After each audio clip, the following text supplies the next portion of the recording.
وصال ہو گیا تو پھر حضور علیہ الصلاۃ والسلام نے اپنی دوسری شہزادی حضرت عثمان غنی رضی اللہ تعالیٰ عنہ کے نکاح میں دی، جس کی وجہ سے آپ رضی اللہ تعالیٰ عنہ کو ذو النورین کا لقب عطا ہوا، یعنی دو نور والے۔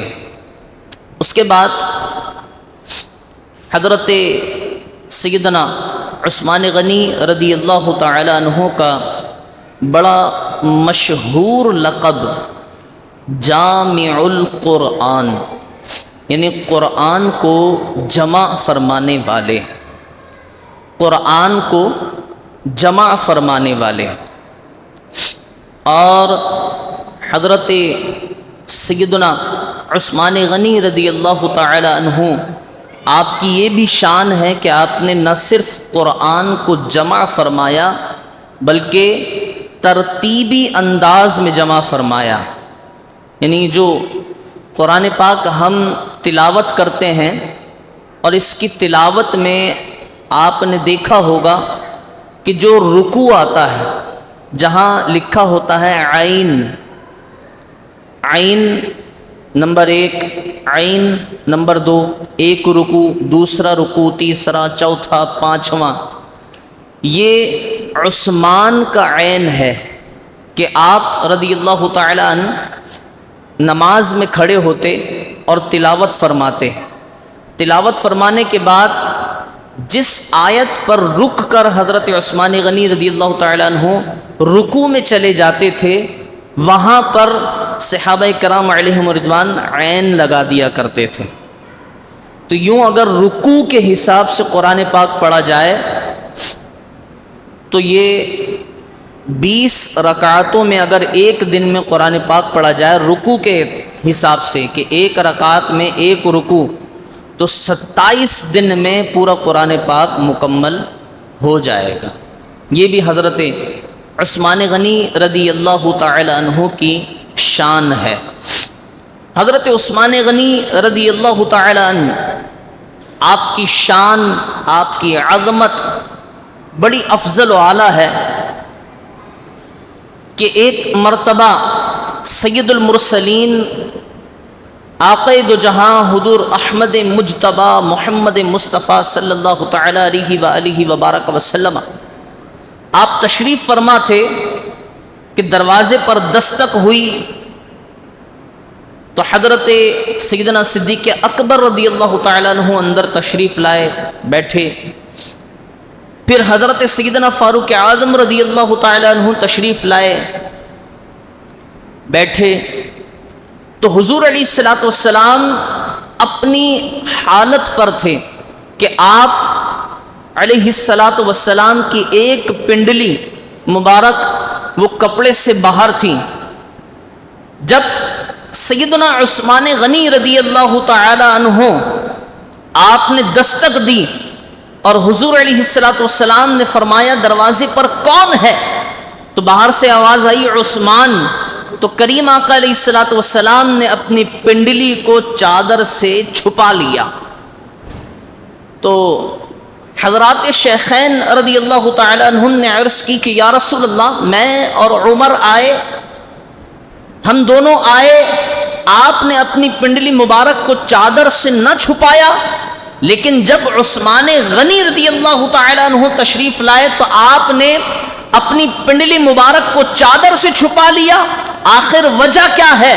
تو حضور علیہ الصلوۃ والسلام نے فرمایا کہ عثمان وہ ہے جس سے اللہ کے معصوم فرشتے بھی حیا فرماتے ہیں، تو میں کیوں نہ عثمان سے حیا فرماؤں۔ یہ حضرت عثمان غنی رضی اللہ تعالی عنہ کی شان ہے۔ آپ کی شان مقدس میں کثیر احادیث مبارکہ سرکار علیہ الصلوۃ والسلام کی موجود ہیں، اور 18 ذو الحجۃ الحرام یہ آپ کا یوم عرس ہے۔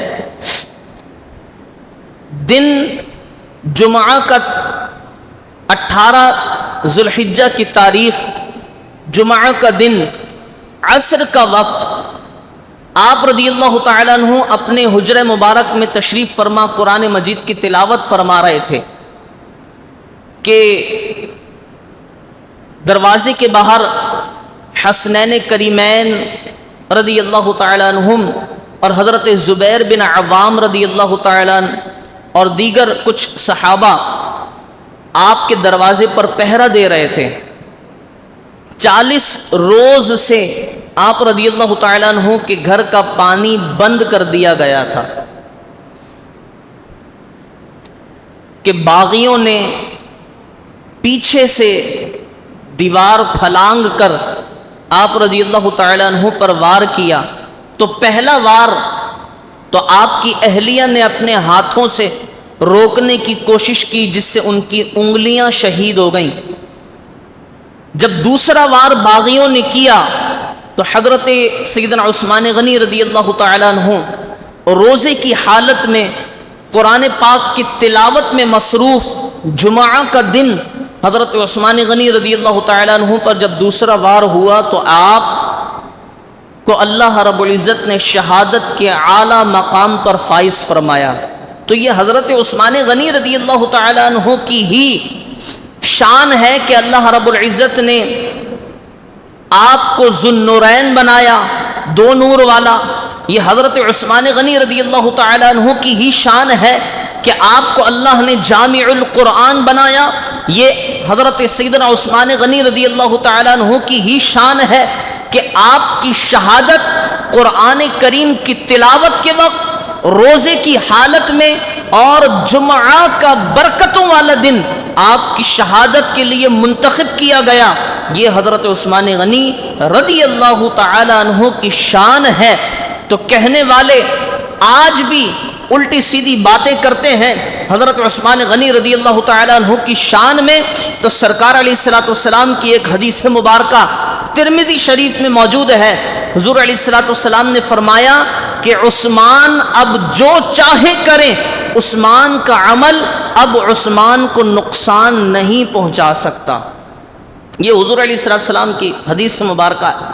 اور پھر صحابہ کرام علیہم الرضوان فرماتے ہیں کہ حضرت عثمان غنی رضی اللہ تعالیٰ عنہ روزانہ رات کو ایک قرآن پاک کی تلاوت فرما لیا کرتے تھے۔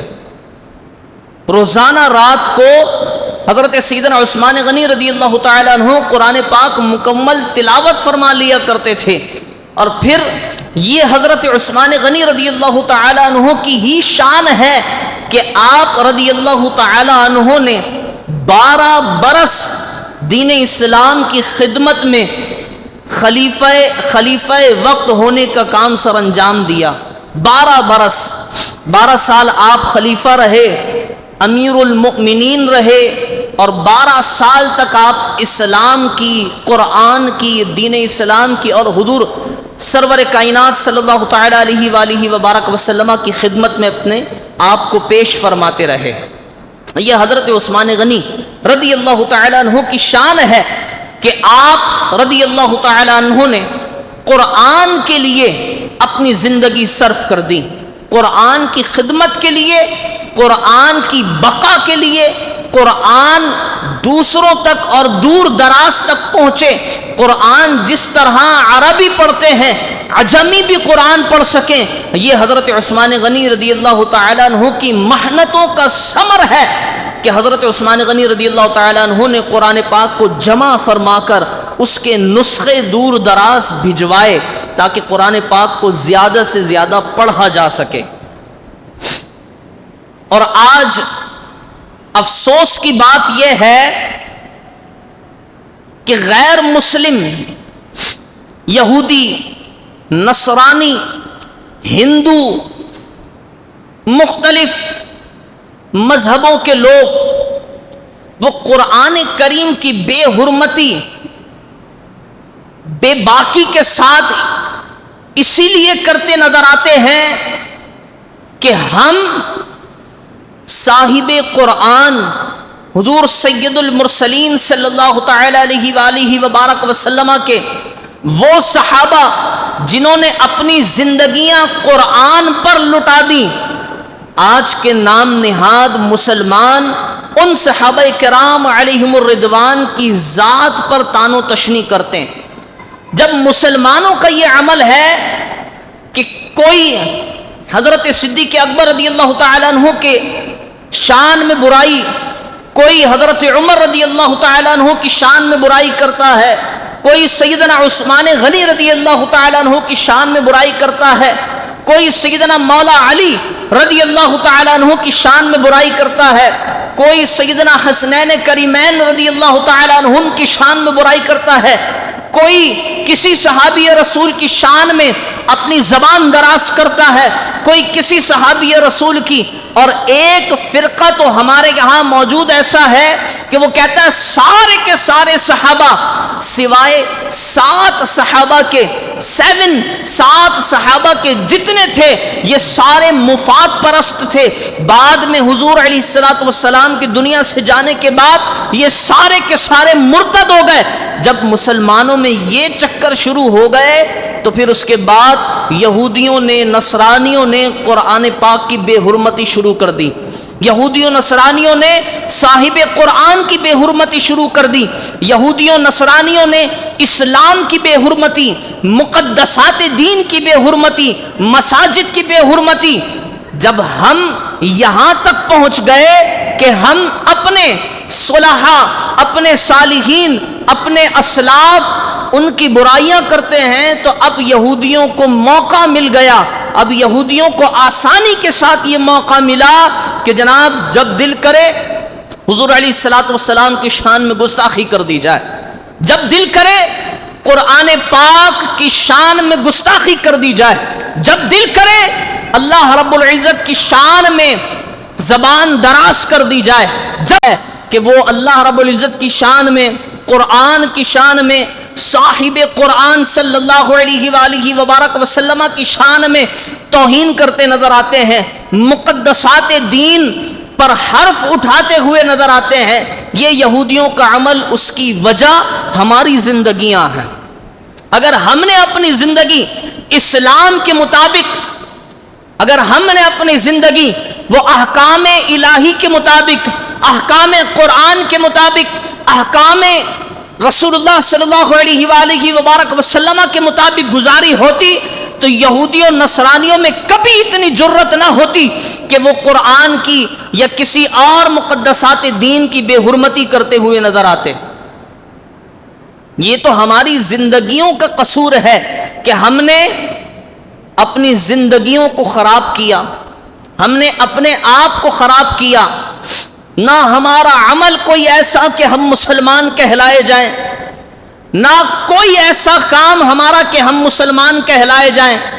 ہاں زبانی کلامی تو ہم بڑے مسلمان ہیں، زبانی کلامی تو کلمے ہمیں بڑے آتے ہیں، زبانی کلامی تو قرآن ہم بہت اچھا پڑھنا جانتے ہیں، زبانی کلامی تو ہمیں سب کچھ آتا ہے، سب سے بڑے غیرت مند ہم ہی ہیں۔ زبانی کلامی تو سارے اوصاف حمیدہ وہ ہماری ذات میں ہی نظر آتے ہیں، لیکن یہ سارا کچھ صرف کہنے کے لیے ہے۔ عمل جب کسی کا دیکھا جائے، مجھ سمیت جب کسی کا بھی عمل دیکھا جائے تو پھر ہم اپنے عمل کو دیکھ کر کے شرمندہ ہوتے ہیں، اور پھر ہمارے عمل کو دیکھ کر یہودی، نصرانی اور جتنی بھی اسلام دشمن قوتیں ہیں وہ ہمارے عمل کو دیکھ کر کبھی اللہ کی شان، کبھی قرآن کی بے حرمتی، کبھی رسول اللہ صلی اللہ علیہ وسلم کی بے حرمتی، صرف وہ یہ دیکھتے ہیں کہ دیکھو اس امت میں غیرت کتنی باقی ہے، اس امت میں حمیت کتنی باقی ہے، اس امت میں جرت کتنی باقی ہے۔ اور جب وہ قرآن کو نظر آتش کرتے ہیں، جب وہ رسول اللہ کی شان میں حرف اٹھاتے ہیں، جب وہ اللہ کی شان میں بد کلامیاں کرتے ہیں، تو امت کا حال یوں نظر آتا ہے کہ امت کہتی ہے ہاں جی ہمارے دل پر بڑا غم پہنچا ہے کہ قرآن کی بے حرمتی ہو گئی۔ انہیں اس بات کا اندازہ ہوتا ہے کہ یہ جو امت ہے، اس دور میں جو امت اپنی زندگیاں گزار رہی ہے، اس امت میں، اس قوم میں اب اتنی جرت باقی نہیں رہی، اس امت میں اب اتنی غیرت باقی نہیں رہی، اس امت میں اب اتنی حمیت باقی نہیں رہی کہ یہ امت قرآن جلانے والوں کو جواب دے سکے، یہ امت، یہ قوم، یہ ملت اب رسول اللہ کی شان میں گستاخیاں کرنے والوں کو جواب دے سکے. اب اس امت میں اتنی حمیت اور غیرت باقی نہ رہی کہ یہ امت اللہ کی شان میں گستاخیاں کرنے والوں کو جواب دے سکے. تو پھر وہ آگے اور کام کرتے ہیں. پھر وہ قرآن جلانے کے بعد اللہ کی شان میں نہ جانے کیا کیا اپنے انداز میں دین اسلام پر آنچ پہنچانے کی کوشش کرتے ہیں. صرف اس کی وجہ یہ ہے کہ ہم نے سبق بھلا دیا جو دین اسلام کا سبق ہے، جو حضرات خلفائے راشدین کا دیا ہوا سبق ہے، جو رسول محتشم صلی اللہ تعالی علیہ وآلہ وبارک وسلم کا دیا ہوا سبق ہے. مسلمانوں، ہم نے وہ سبق بھلا دیا. جب ہم نے یہ سبق بلایا ہے تو اب قرآن بھی جلایا جا رہا ہے. صاحب قرآن کی شان میں گستاخی بھی کی جا رہی ہے. اگر ہم سبق نہ بھلاتے تو ان یہودیوں نصرانیوں میں کبھی اتنی جرت نہ آتی کہ یہ ایسا کوئی گھنونا کام کر سکے. اور سبق بھلایا کیسے؟ ہمارے انداز کتنے نرالے ہیں کہ ہمیں پہلے یہ سکھایا گیا، پہلے ہمارے سروں پر ہاتھ رکھ کر کے کہا گیا کہ تم مسلمان ہو اور اسلام دنیا کا وہ واحد مذہب ہے جو تمہیں امن کا درس دیتا ہے. تم مسلمان ہو اور اسلام دنیا کا وہ واحد مذہب ہے جو کوئی بھی کچھ بھی کرتا رہے، اسلام کہتا ہے کوئی بات نہیں، کرتے رہو، ہم اپنی زندگیوں میں مست ہیں. اس طرح تمہیں سبق بھلایا گیا. اور پھر فلمی اداکارائیں اور نہ جانے کون سی حرکتوں پر مسلمانوں کو لگایا گیا، اور لگانے کے بعد پھر مسلمانوں کو سید الشہداء امیر طیبہ حضرت امیر حمزہ رضی اللہ تعالی عنہ کی نہ شہادت یاد رہی، نہ حضرت حنظلہ کی شادی کی وہ پہلی رات کی شہادت یاد رہی، نہ مسلمانوں کو پھر اس قوم کے لوگوں کو، اس قوم کے جوانوں کو وہ مولا علی کی ذوالفقار یاد رہی، نہ پھر اس قوم کے لوگوں کو وہ حضرت خالد بن ولید کا سیف اللہ کہا جانا یاد رہا، نہ اس قوم کے لوگوں کو پھر وہ دین اسلام کی غیرت، حمیت اور قوت یاد رہی، نہ اس قوم کے لوگوں کو دین اسلام کا سبق یاد رہا، نہ رسول اللہ کا پڑھایا ہوا سبق یاد رہا. اس قوم کو یاد رہا تو بس یہ یاد رہا کہ شاہ رخ خان بال کیسے بناتا ہے، میں نے بھی بال ایسے ہی بنانے ہیں. اس قوم کو یاد یہ رہا، اس قوم کے نوجوانوں کی غیرت پر یہ بات آ گئی کہ جناب فلم میں کام کرنے والی ہیروئن کیسا فیشن کرتی ہے، میں نے بھی وہی فیشن کرنا ہے. فلم میں کام کرنے والا اداکار، وہ ہیرو، وہ پینٹ کیسی پہنتا ہے، وہ داڑھی پر نقشے کیسے بناتا ہے، وہ لباس کیسا زیب کرتا ہے، میں نے بھی اب ویسا ہی کرنا ہے. اب اس قوم کے نوجوان وہ آپ کو نظر آتے ہیں تو کوئی کسی اداکار کی نقل کرتا ہوا نظر آتا ہے، کوئی کسی اداکار کی نقل کرتا ہوا نظر آتا ہے. کسی کے اندر غیرت نظر نہیں آتی، اگر نظر آتا ہے تو صرف کوئی فلمی اداکار. جب ہماری زندگیاں یہاں پر آ کر کے کھڑی ہو گئی، اب یہودی نصرانی اتنے جرت مند ہو گئے کہ قرآن جلایا جا رہا. اب یہودی نصرانی اتنے جرت مند ہو گئے کہ انہوں نے دیکھا اس قوم میں غیرت باقی نہیں رہی. ہاں اتنی ہے کہ ہمارے ملک کے حکمران وزیر اعظم شہباز شریف صاحب وہ کہتے ہیں کہ سویڈن کے اس گھنونے کام پر ہم مذمت کرتے ہیں. مذمت حکومتوں کا کام ہے یا ہمارا آپ کا کام ہے؟ مذمت کرنا تو عوامی کام ہے، احتجاج کرنا تو عوامی کام ہے. تمہارا کام ہے جہاد کا اعلان کرو جہاد کا. اس قوم میں جو روح بیدار کرنی ہے اس کا صرف ایک ہی راستہ ہے اور وہ جہاد ہے. تمہارا کام ہے جہاد کا اعلان کرو. اور پھر قبلہ بابا جی رحمت اللہ تعالی علیہ فرماتے تھے کہ 57 اسلامی مردے، یہ جو 57 اسلامی ملک ہیں یہ اسلامی ملک نہیں ہیں، اسلامی مردے، اور پاکستان بھی اسلامی ملک نہیں صرف کس وجہ سے؟ حکمرانوں کی بغیرتی کی وجہ سے، حکمرانوں کی دلالیوں کی وجہ سے، کہ آج علماء اہل سنت اس بات کا اعلان کرتے ہیں گاہے بگاہے، اور قبلہ بابا جی رحمت اللہ تعالی علیہ نے ببانگ دوہل یہ بات کی ہے، اگر تم چاہتے ہو کہ اسلام سپر پاور بن جائے آج کے دور میں، اگر تم چاہتے ہو پاکستان سپر پاور بن جائے، تو گراؤنڈ ریئلٹی کی فکر مت کرو۔ اسلام اور گراؤنڈ ریئلٹی کبھی بھی ایک ساتھ نہیں چلے۔ گراؤنڈ ریئلٹی اگر دیکھنی ہوتی تو بدر کے میدان میں 313,000 کافروں سے کبھی جا کر کے نہ لڑتے۔ اگر گراؤنڈ ریئلٹی دیکھنی ہوتی تو پھر احد کا میدان کبھی نہ سجتا۔ اگر گراؤنڈ ریئلٹی دیکھنا ہوتی تو وہ یمامہ کا میدان کبھی نہ سجایا جاتا۔ اگر گراؤنڈ ریئلٹی دیکھنا ہوتی تو سلطان صلاح الدین ایوبی کبھی بیت المقدس کو فتح نہ کرتے۔ اگر گراؤنڈ ریئلٹی دیکھنا ہوتی تو محمود غزنوی افغانستان سے اٹھ کر کے بر صغیر میں کبھی نہ آتے۔ اگر گراؤنڈ ریئلٹی دیکھنا ہوتی تو قائد اعظم محمد علی جناح 10 لاکھ مسلمانوں کو شہید کر کے کبھی پاکستان نہ بناتے۔ اگر گراؤنڈ ریئلٹی دیکھنا ہوتی، اس وقت بھی تو سپر پاور دوسری طاقتیں تھیں۔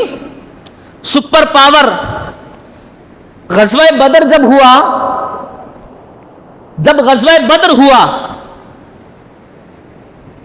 تو صحابہ کرام علیہم رضوان سے مشورہ ہوا، بتائیے ہم آئے تھے ایسے قافلے کے تعاقب میں جو تجارتی سامان کے ساتھ تھا، اور ہم اسے شکست دے کر کے مال غنیمت حاصل کرتے اور چلے جاتے، لیکن اب تجارتی قافلہ کسی اور جانب چل پڑا اور ہماری جانب ابو جہل کا لشکر آ رہا ہے جو جنگی ساز و سامان کے ساتھ ہے۔ اس لشکر کے ساتھ تلواریں بھی بہت اعلیٰ ہیں، گھوڑے بھی بڑے اعلیٰ ہیں، اونٹ بھی بڑے اعلیٰ ہیں۔ اب بتائیے کیا کرنا ہے؟ ہمارے پاس تو نہ تلواریں ہیں، نہ گھوڑے، نہ اونٹ، کچھ بھی نہیں ہے، کیا کرنا ہے؟ تو صحابہ کرام علیہم رضوان قربان جائیے، حضرت سعد بن ابی وقاص رضی اللہ تعالیٰ عنہ ہو یا حضرات خلفائے راشدین ہو، آپ کی زبانوں پر یہ جملے کہ جس طرح آج امریکہ سپر پاور ہے بظاہر، ویسے سپر پاور شروع سے اب تک، اب سے قیامت تک اسلام ہی ہے، اسلام ہی تھا اور اسلام ہی رہے گا۔ بولے انشاءاللہ۔ ہاں جی، سپر پاور صرف اسلام ہے۔ یہ تو ہمارے اعمال ہیں جو اسلام کو دبا رہے ہیں، یہ ہمارے اعمال ہیں۔ بہرحال تو ابھی بظاہر جو سپر پاور امریکہ بنا ہوا ہے، اس وقت سپر پاور تھا قیصر و کسریٰ، بڑے محل، بڑی فوجیں، قیصر و کسریٰ سپر پاور ہے۔ تو صحابہ کرام علیہم رضوان سے فرمایا پیارے آقا نے، بتائیے کیا کرنا ہے؟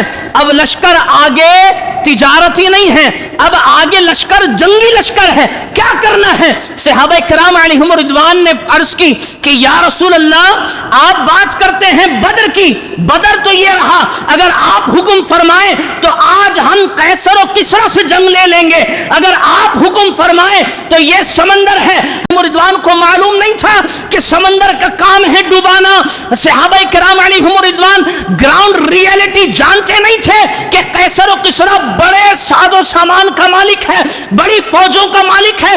ہم 313 قیصر و کسریٰ سے اگر جنگ لے لیں تو پھر قیصر و کسریٰ ہمیں ہرا سکتا ہے؟ نہیں۔ صحابہ کرام گراؤنڈ ریئلٹی پر نہیں بلکہ اللہ پر ایمان رکھتے تھے۔ صحابہ کرام گراؤنڈ ریئلٹی پر نہیں بلکہ رسول اللہ پر ایمان رکھتے تھے۔ صحابہ کرام گراؤنڈ ریئلٹی پر نہیں بلکہ جہاد پر ایمان رکھتے تھے۔ صحابہ کرام گراؤنڈ ریئلٹی پر نہیں بلکہ غیرت، حمیت اور اس طاقت پر ایمان رکھتے تھے جس طاقت کا نام اللہ نے اسلام رکھا۔ یہ صحابہ کرام علیہم رضوان کا طریقہ تھا۔ اور ہم سے آج پوچھا جائے کہ جناب بتائیے قرآن پاک کو جلایا گیا، آپ کا کیا موقف ہے؟ قرآن پاک عید کے دن جلا دیا گیا، نظر آتش کر دیا گیا، آپ کا کیا موقف ہے؟ آپ کیا سمجھتے ہیں کیا ہونا چاہیے؟ تو ہم میں سے ہر ایک شخص وہ یہ کہے گا بس جی ہم تو دعا کر سکتے ہیں کہ اللہ اس گستاخ کو غرق کر دے، یہ مسلمانوں کا کام نہیں، یہ مسلمانوں کا کام نہیں۔ سلطان صلاح الدین ایوبی کو پتہ چلا کہ جناب کسی گاؤں میں ایک بڑے پیر صاحب آئے اور پیر صاحب کے ساتھ بڑے لوگ جڑ رہے ہیں، بڑا معاملہ چل رہا ہے۔ سلطان صلاح الدین ایوبی بھی پہنچ گئے۔ پہنچنے کے بعد آپ نے فرمایا کہ قبلہ بتائیے بیت المقدس فتح کرنا ہے، کیا کریں؟ بیت المقدس فتح کرنا ہے، کیا کریں؟ تو پیر صاحب نے ہاتھ اٹھا دیے، اجی ہم دعا کر سکتے ہیں، آپ بیت المقدس فتح کر لیں، اللہ آپ کو فتح نصیب فرمائے۔ سلطان صلاح الدین ایوبی نے تلوار نکالی اور پیر صاحب کے دونوں ہاتھ کاٹ کر کے رکھ دیے اور فرمایا کہ اسلام کبھی بھی دعاؤں کے سہارے بلندیوں پر نہیں گیا، اسلام کو جب بلند ہونے کی ضرورت پڑی ہے تو اس کو تلوار کے ساتھ بلند کیا گیا۔ یہ سلطان صلاح الدین ایوبی کا طرز عمل ہے۔ آج ہم نام تو بڑا لیتے ہیں، جانتے بھی ہیں بھئی سلطان صلاح الدین ایوبی، شہاب الدین غوری، نور الدین زنگی، بڑے بڑے بادشاہوں کے نام ہم جانتے ہیں، صحابہ کے نام ہم نے سن رکھے ہیں، لیکن ہم سے کوئی پوچھے ذرا کہ بھئی ان صحابہ کی زندگی میں آپ نے کیا دیکھا ہے، تو پھر ہمارے سر شرم سے جھک جائیں گے کہ جو ان کی زندگی میں ہم نے دیکھا ہم نے کبھی بھی اپنی زندگی میں محسوس نہیں کیا۔ حضرت حنظلہ رضی اللہ تعالیٰ عنہ، ہمیں تو فکر ہوتی ہے نا اپنے بیوی بچوں کی، سب سے بڑی رات آپ کا نکاح ہوا، نکاح شادی کی پہلی رات ہے، شادی کی پہلی رات ہے، نکاح ہو گیا۔ اب حضرت بلال حبشی رضی اللہ تعالیٰ عنہ آپ گلیوں میں اعلان فرما رہے ہیں کہ سنو صحابہ، رات کے اندھیرے سے نکلو، اسلام پر حملہ ہوا ہے، اب چلو جہاد کا وقت ہے، رسول اللہ نے بلایا ہے۔ حضرت حنظلہ رضی اللہ تعالیٰ عنہ، شادی کی پہلی رات ہے اور پہلی رات کو چھوڑ کر آپ رسول اللہ کی بارگاہ میں حاضر ہو گئے، آپ رسول اللہ کی بارگاہ میں حاضر ہو گئے اور جہاد پر چلے گئے، جنگ پر روانہ ہو گئے۔ جب جنگ ختم ہو گئی، فتح نصیب ہو گئی، تو صحابہ کرام علیہم رضوان وہ مبارک جسم ڈھونڈ رہے ہیں، وہ مبارک جسم تلاش کر رہے ہیں۔ حضرت حنظلہ کہیں نظر نہیں آ رہے، کیا بات ہے؟ جب ڈھونڈا، بہت ڈھونڈا، نہیں ملے، پھر تھوڑی سی دیر بعد اچانک نظر آ گئے۔ اچانک جب دیکھا تو حضرت حنظلہ رضی اللہ تعالیٰ عنہ کی زلفوں سے پانی کے قطرے گر رہے ہیں، حضرت حنظلہ کی داڑھی مبارک سے پانی کے قطرے گر رہے ہیں، جسم ابھی گیلا ہے، سارے زخم دھو دیے گئے ہیں۔ رسول اللہ کی بارگاہ میں حاضر ہوئے، یا رسول اللہ کیا ماجرا ہے؟ بڑا ڈھونڈا ہم نے، حضرت حنظلہ کہیں نظر نہیں آئے، لیکن اچانک نظر آ گئے اور ایسا لگ رہا ہے کہ ابھی ان کو کسی نے غسل دے دیا ہے۔ تو آپ علیہ الصلوۃ والسلام نے فرمایا کہ حنظلہ جب گھر سے نکلے تھے تو وہ رات شادی کی پہلی رات تھی، آپ غسل کی حالت میں تھے، آپ پر فرض تھا کہ آپ غسل کریں، آپ پر لازم تھا کہ آپ غسل کریں، لیکن میری اتباع میں حضرت بلال نے کہا رسول اللہ نے بلایا ہے، جہاد کا وقت ہے، تو یہ فوراً چلے آئے۔ جب یہ آ گئے اور شہید ہو گئے، اب ان کو مقام یہ ملا ہے، اب ان کو رتبہ یہ ملا ہے کہ ان کا غسل جنت کے پانی سے ہوا ہے اور اللہ کے معصوم فرشتوں نے ان کا غسل کیا۔ جب گراؤنڈ ریئلٹی کی طرف ہم جاتے ہیں، گراؤنڈ ریئلٹی کیا ہے؟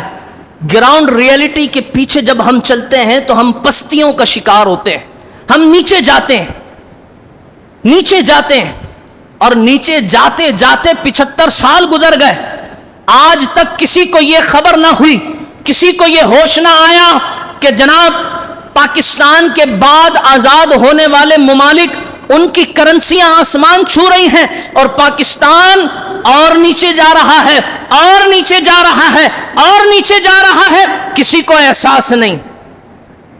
صرف ایک ہی راستہ ہے پاکستان کی بلندی کا، ایک ہی راستہ ہے کہ آج قوم غیرت، حمیت، جرت کے ساتھ کھڑی ہو جائے اور وہ حکومت وقت سے یہ اعلان کرے کہ اے حکمرانوں، یہ احتجاج، یہ مذمتیں، یہ قراردادیں، یہ ہمارا حق ہے.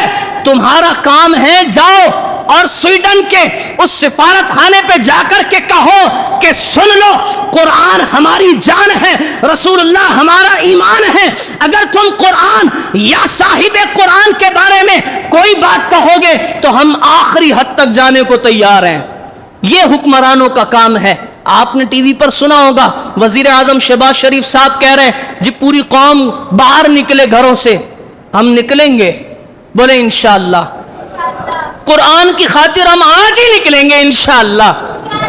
قرآن کی خاطر ہم نکلیں گے، لیکن تمہارے کہنے پر نہیں، تمہارے کہنے پر نہیں، اپنی غیرت، اپنی حمیت اور اپنی جرت کے ساتھ ہم نکلیں گے، صرف اس لیے کہ تمہیں یہ باور کرا سکیں کہ تم صاحب اقتدار ہو، تم حکمران ہو، تم وقت کے وزیر اعظم ہو، تم وقت کے خلیفہ ہو. تمہیں صرف یہ باور کرانا چاہتے ہیں کہ اگر تم چاہتے ہو ترقی ہو، اگر تم چاہتے ہو کہ پاکستان اعلیٰ اور اعلیٰ اور سپر پاور بن جائے، تو علماء اہل سنت اپنے ممبروں سے، محرابوں سے تمہیں یہ دعویٰ کر رہے ہیں اگر تم رسول اللہ کی شان کے لیے نکلو، تم قرآن کی شان کے لیے نکلو، تم اللہ کے لیے نکلو، اگر پاکستان سپر پاور نہ بن جائے تو پھر ہم پھانسی کا پھندا بھی حاضر ہے، ہماری گردنیں بھی حاضر ہیں. جی بالکل، علماء کا بالکل یہ دعویٰ ہے. چھوڑ دو گراؤنڈ ریئلٹی. گراؤنڈ ریئلٹی اور اسلام یہ دونوں الگ چیزیں ہیں. گراؤنڈ ریئلٹی اور اسلام یہ دونوں الگ چیزیں ہیں. کبھی بھی گراؤنڈ ریئلٹی اسلام کے ساتھ نہیں ہو سکی اور کبھی بھی اسلام گراؤنڈ ریئلٹی کے ساتھ نہیں ہو سکا. اگر گراؤنڈ ریئلٹی کے پیچھے چلنا شروع کیا ہم نے، اور ہم چل بھی رہے ہیں، تو ہمارے گھروں کا حال ہمارے سامنے ہے، پوری قوم کا حال ہمارے سامنے ہے. تو گراؤنڈ ریئلٹی بھول جائیں. گراؤنڈ ریئلٹی کیا ہوتی ہے چھوڑ دیں. ایک ہی سبق یاد رکھیں. سلطان صلاح الدین ایوبی رحمت اللہ تعالی علیہ سے کسی نے پوچھا اسلام تلوار سے پھیلا ہے، اسلام تلوار سے پھیلا ہے یا امن سے پھیلا ہے؟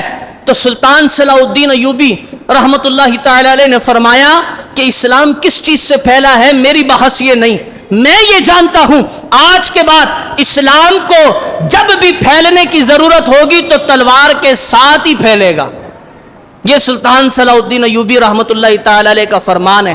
اور پھر میں آپ سے پوچھتا ہوں، نبی آخری بات، نبی محتشم صلی اللہ تعالی علیہ وآلہ وبارک وسلم نے اعلان نبوت فرمایا. اعلان نبوت فرمایا 40 سال عمر ہے اور آپ کا وصال پرملال ہوتا ہے 63 سال کی عمر میں، 63. اب 40 اور 63 کتنا عرصہ ہوا؟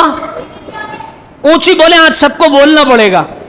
23 سال، 23 سال. اب بتائیے اس 23 سال کے عرصے میں امن کا درس دینے والے، امن کا رونا رونے والے، یہ مجھے بتائیے کہ اس 23 سال کے عرصے میں کتنے غزوات، کتنی جنگیں لڑی گئیں، کتنی دفعہ جہاد ہوا؟ چلیے جی میں آپ کو بتاتا ہوں. 23 سال کے عرصے میں 27 جنگیں ایسی ہیں جن میں رسول اللہ خود حاضر تھے. کتنی؟ 27 جنہیں غزوات کہا جاتا ہے. 27 ایسی ہیں جن میں رسول اللہ خود موجود ہیں. بھلے امام صاحب صرف 27، آگے چلیں. اس 23 سال کے عرصے میں 42 ایسی جنگیں ہیں جن میں رسول اللہ صلی اللہ علیہ وسلم نے صحابہ کرام علیہم رضوان کو روانہ فرمایا ہے. کتنی ہو گئیں؟ 27 اور 42 بتائیے. 69. 23 سال کا عرصہ ہے اور 69 جنگیں ہو گئیں. ابھی باقی ہیں. اب اس کے بعد 31 وہ جنگیں ہیں جب کافروں نے مسلمانوں پر حملہ کیا ہے اور مسلمانوں نے یہ نہیں کہا کہ ہم تو کمزور ہیں، اسلام تو امن کا درس دیتا ہے، اسلام تو بڑا پیارا مذہب ہے، آپ کیوں ہم پر حملہ کر رہے ہیں؟ 31 وہ جنگیں ہیں جن میں صحابہ کرام علیہم رضوان نے ڈٹ کر کافروں کا مقابلہ کیا اور اپنا دفاع کر کے کافروں کو شکست دی ہے۔ تو ٹوٹل کتنی ہو گئی؟ 100۔ 23 سال کا عرصہ ہے اور 100 جنگیں ہیں۔ اب کوئی آ کر کے مجھے یہ بتائے کہ امام صاحب پھر تو حساب یہی نکلتا ہے کہ اسلام امن سے پھیلا ہے، اسلام امن سے پھیلا، بتائیے ابھی حساب کیا نکلتا ہے؟ اسلام کیسے پھیلا؟ امن سے پھیلا ہے، لیکن وہ کب پھیلا ہے؟ جہاں پر اسلام کو امن کی ضرورت تھی وہاں اسلام امن سے پھیلا، اور جہاں اسلام کو تلوار کی ضرورت تھی وہاں اسلام تلوار سے پھیلا۔ اسلام صرف امن سے پھیلا، یہ کہنے والے دفع ہو جائیں۔ اسلام صرف تلوار سے ہی پھیلا، یہ کہنے والے بھی نظروں سے اوجھل ہو جائیں۔ اسلام امن اور تلوار دونوں سے پھیلا ہے۔ آج اسلام کو تلوار کی ضرورت ہے تو ہم تلواریں بلند کر رہے ہیں، ہم یہ علم بلند کر رہے ہیں کہ حکومت پاکستان جہاد کا اعلان کرے۔ حکومت پاکستان مرنا ویسے بھی ہے، ابھی مسجد سے نکلے ٹرک اڑا کر چلے جائے، ابھی مسجد سے نکلے کوئی گاڑی مار کر کے چلی جائے، ابھی اس مسجد کی چھت گر جائے، مرنا تو ہے، سبھی مر جائیں گے، لیکن ایک جان وہ ہے جو قرآن کے لیے چلی جائے، ایک جان وہ ہے جو صاحب قرآن کے لیے چلی جائے۔ تو وہ جان اچھی ہے یا ٹرک مار کر کے چلا جائے یہ اچھی ہے؟ بتائیے۔ کہتے تو سب ہیں، امام صاحب بھی کہتے ہیں نہیں، جان تو وہی اچھی ہے جو صاحب قرآن کے لیے چلی جائے، لیکن عمل ہمارا نہیں۔ تو پھر آج آپ اپنے سارے کام دھندوں کو ترک کریں، آج ساری رکاوٹوں کو ختم کر کے آج پھر آپ سڑکوں پر آئیں، اور سڑکوں پر آنے کے بعد حکومت سے یہ مطالبہ کریں کہ جناب یہ مذمت، یہ احتجاج، یہ تو ہم فقیروں کا کام ہے، تمہارا کام مذمت نہیں، تمہارا کام ہے جہاد کا اعلان کرو۔ ہم اپنا کام پورا کر دیں کہ بعد مرنے کے بھی جینا ہے، اہتمام کر کے چلو، بعد مرنے کے بھی جینا ہے، اہتمام کر کے چلو، ساری دنیا پہ اختیار نہیں، اپنے حصے کا کام کر کے چلو۔ رسول اللہ اگر حشر میں یہ پوچھ لیں بتاؤ جو قرآن مجھ پر نازل ہوا تم نے کیا کیا، ہم یہ تو کہہ سکیں کہ یا رسول اللہ اس قرآن کے لیے ہم سڑکوں پر آئے، ہم نے حکومتوں سے کہا تم جہاد کا اعلان کرو، ہم حاضر ہیں، تمہاری فوجیں نہ لڑیں، ہم لڑنے کو تیار ہیں، ہم سویڈن جیسے چھوٹے سے ملک کو مٹی میں ملا کر کے رکھ دیں گے، لیکن حکمرانوں نے جہاد نہیں کیا۔ آپ حکمرانوں سے پوچھیں، ہم نے اپنا کام کر دیا ہے۔ تو آج انشاءاللہ میں یہاں سے گاڑی لے کر کے جا رہا ہوں، اب خالی جائے یا گاڑی بھری ہوئی جائے یہ تو اسی وقت پتا چلے گا، لیکن ہم نے نکل کر کم سے کم حکومت سے یہ کہنا ہے جہاد کا اعلان کیا جائے۔ کیا کہنا حکومت سے؟ جہاد کا اعلان کیا جائے۔ تو گاڑی یہیں سے نکلے گی انشاءاللہ، اور ٹاور سے لے کر پریس کلب تک احتجاجی مارچ ہوگا۔ جتنے نوجوان ہیں، میں بزرگوں کی طرف نہیں، جتنے نوجوان ہیں یہ کام نوجوانوں کا ہے، جتنے نوجوان ہیں وہ جمعہ کے بعد ساتھ چلیں ہمارے، اور قرآن کے لیے اس سنت پر عمل کریں جو صحابہ کرام علیہم رضوان نے کر کے دکھایا ہے۔ تو آج جمعہ کے بعد ہم ٹاور سے پریس کلب تک احتجاج کریں گے اور حکومت سے یہ مطالبہ کریں گے، اور حشر کے میدان میں سرخرو ہونے کی کوشش کریں گے کہ یا رسول اللہ ہم نے آواز اٹھائی، ہم نے قرآن کے لیے قدم اٹھایا، جتنا ہمارا اختیار تھا، ہمارا جتنا اختیار اتنا ہم نے کیا۔ تو انشاءاللہ آج بھی وقت ہے، ابھی نکلیے۔ آج جمعہ کے بعد ہم نے نکلنا ہے ٹاور میمن مسجد سے لے کر کے پریس کلب تک، چھوٹا سا علاقہ، زیادہ بڑا لمبا چوڑا مارچ نہیں، آپ تھکیں گے نہیں، اور تھک بھی جائیں تو یہ زندگیاں ملی ہمیں قرآن اور صاحب قرآن کے صدقے، یہ زندگیاں، یہ گردنیں، یہ جان، یہ جسم کا خون، یہ سب ملا ہمیں رسول اللہ کے صدقے ہے۔ اگر رسول اللہ پر قربان ہوگوں پر آسرا کر گے کہ جناب جو لوگ بیٹھیں گے وہ اپنا کرایہ بھی دیں گے، قرآن کے لیے ہم اپنا مال بھی خرچ کرنا جانتے ہیں, جان لٹانا بھی جانتے ہیں انشاءاللہ. تو جس سے جتنا ہو سکے آپ گاڑی والے کا کرایہ بھی دیں اور اپنا وقت بھی دیں. یہ گاڑی کا کرایہ اور یہ دیا ہوا وقت جب آپ کے نامے اعمال میں رکھا جائے گا نا, آپ حیران ہو جائیں گے.